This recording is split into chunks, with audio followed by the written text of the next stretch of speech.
Tulip লেখাপড়া করেছে ইংল্যান্ডে। ইংল্যান্ডে একজন এমপি, একজন জনপ্রতিনিধির 1 টাকা 1 পয়সা দুর্নীতি, এটা একটা স্বপ্নের বিষয়। কিন্তু তার জিন হচ্ছে বাংলাদেশের শেখ পরিবার।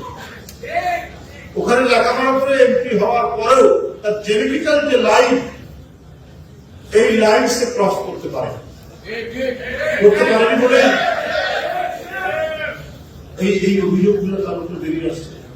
শেখ হাসিনার বিশ্বস্ত একজন ব্যবসায়ী, সে ফ্ল্যাট কিনে দিল একজন অভিযোগ করা, এবং আরেকজন আইনজীবী সে তার ছোট বোন রূপন্তীকে একটা ফ্ল্যাট কিনে দিল। আবার সেই ফ্ল্যাট রূপন্তী টিউলিপকে তার পরিবার সহ থাকার জন্য ব্যবস্থা করবে। তবে এখন লন্ডনের সব পত্র পত্রিকা, ইংল্যান্ডের বিভিন্ন সংবাদ মাধ্যমে এই কথাগুলো আপনার যে বেরিয়ে আসছে, ওখানে মানে জার্নালিজম তো অত্যন্ত শক্ত জার্নালিজম। ওখানে হঠাৎ করে কারো বিরুদ্ধে কোনো অভিযোগ দিয়ে সংবাদপত্র লিখতে পারে না, কিন্তু সেখানে লেখালেখি হচ্ছে। কারণ এগুলো সবই হচ্ছে শেখ হাসিনার এক একটা বৃহৎ দুর্নীতির চিত্র। সে চিত্রে আমরা কখনো লন্ডন, কখনো নিউ ইয়র্ক, কখনো জাপান, কখনো মালয়েশিয়া, কখনো দুবাই, বিভিন্ন জায়গা থেকে একটার পর একটা নিউজ আসে।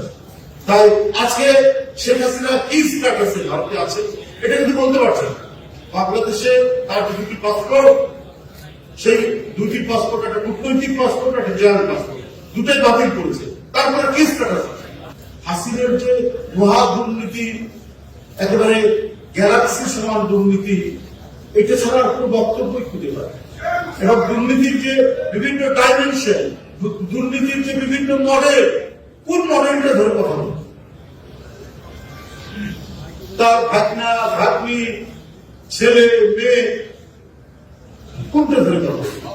রূপপুর পারমাণবিক প্রকল্প, রাশিয়ার সাথে চুক্তি করেছে 500 কোটি টাকা শেখ হাসিনা, তার ছেলে শরীফদের জয়, এবং তার যে ভাগ্নি সে আমার ইংল্যান্ডের এমপি এবং সিটি এমপির দায়িত্বে, তারা মালয়েশিয়ার এক ব্যাংক থেকে সেই 500 কোটি ডলার তুলে নেওয়া, আত্মসাৎ করার অভিযোগ রয়েছে।